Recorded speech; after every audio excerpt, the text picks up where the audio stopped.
focus on the difference between the French and the British colonization using specific examples from Côte d'Ivoire.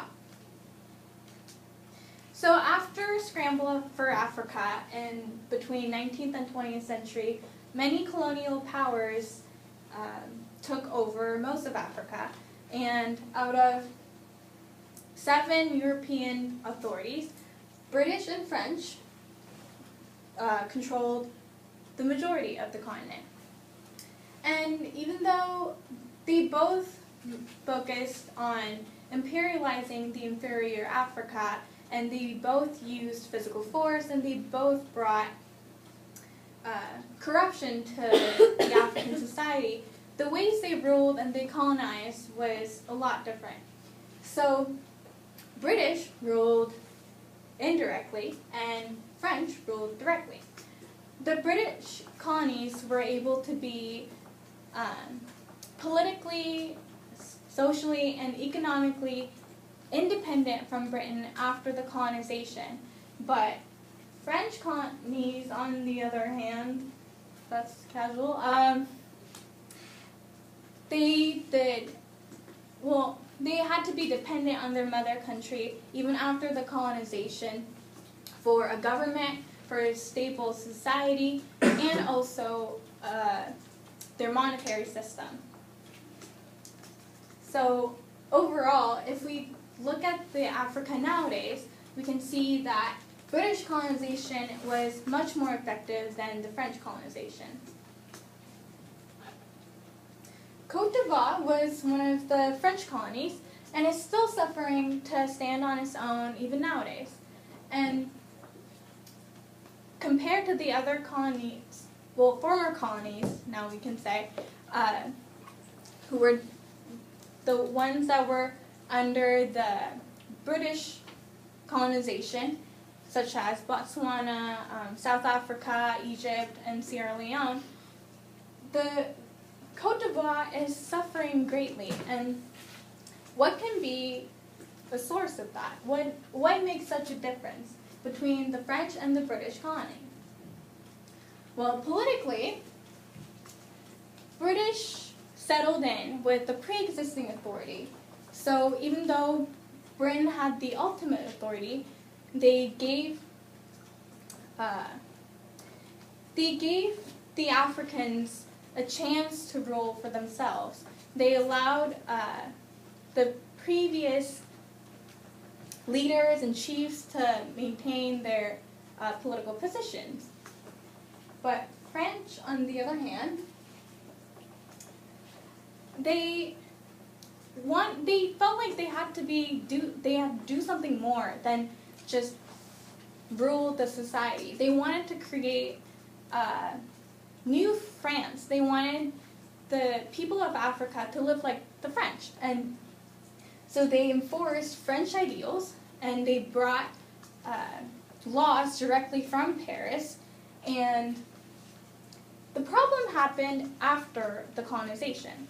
So because the colonies have been dependent on France for so long for their government, Côte d'Ivoire, for example, after their first Ivorian Civil War in 2002, they had to seek help from France once again. And this continuation of neocolonialism is hindering Côte d'Ivoire from developing its own political system. And since British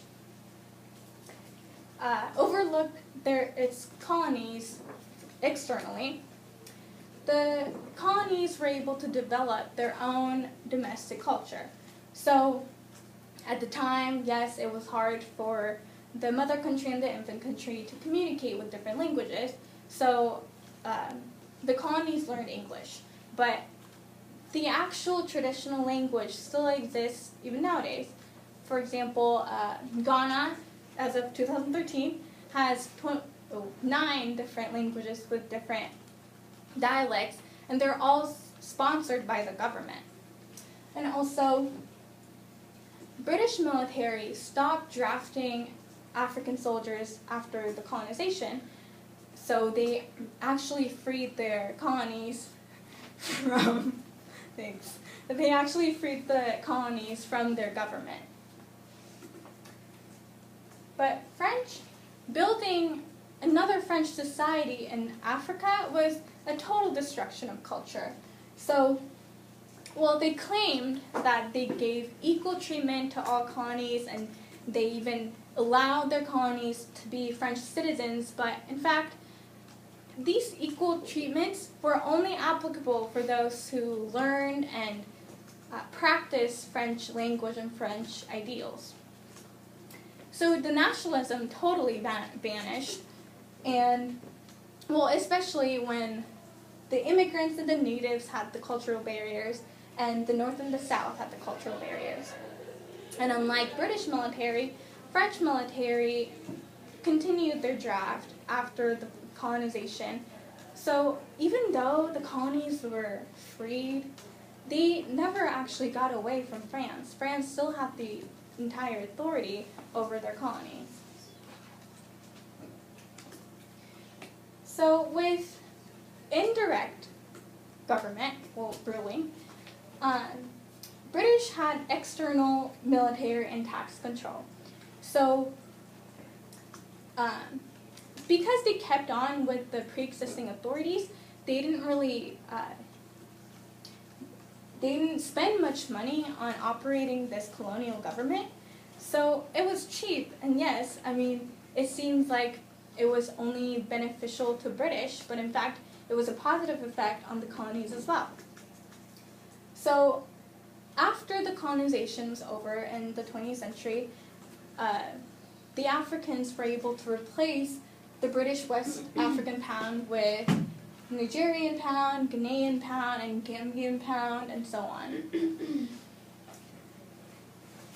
And with direct ruling, French spent a lot of money on their colonies. They invested so much on the French officials who overlooked the countries close by so that they could prevent uprisings.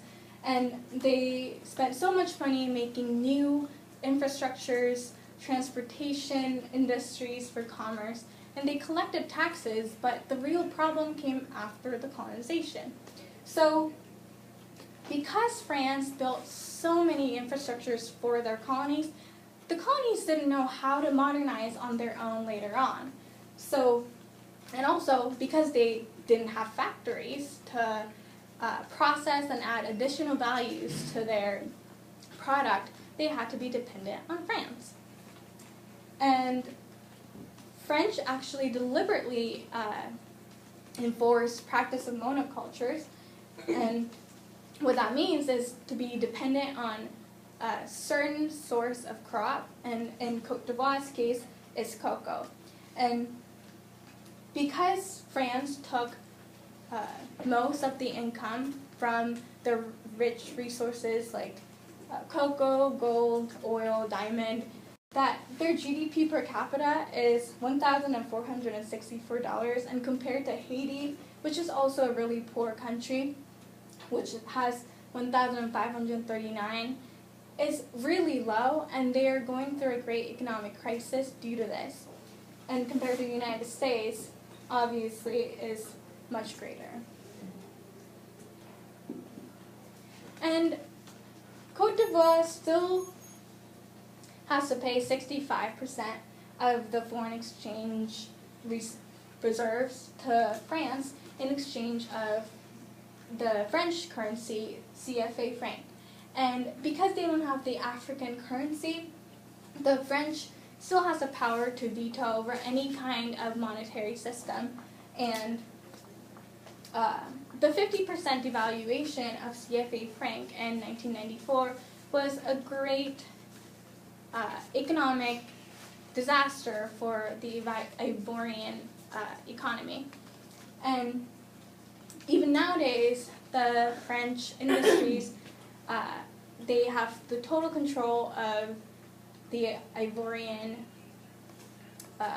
money, this monetary system, and the Ivorian society is still suffering with never-ending poverty. So overall, we can see that British colonies, well, former British colonies are doing much better than the former French colonies. Thank you.